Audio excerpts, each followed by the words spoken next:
করে হাতে একটা 2 টাকা কয়েন ধরে দিছি যে এই নাও তোমার সালামি, ঠিক আছে, ভালো থেকো, আসসালামু আলাইকুম।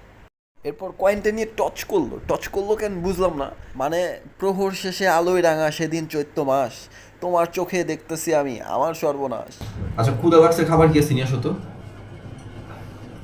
দাঁড়াও, আমি টচ করব। যদি শাপলা ওঠে তাহলে খাবার আনবো, আর যদি না ওঠে তাহলে নাই। কি? হুম। টচ করো।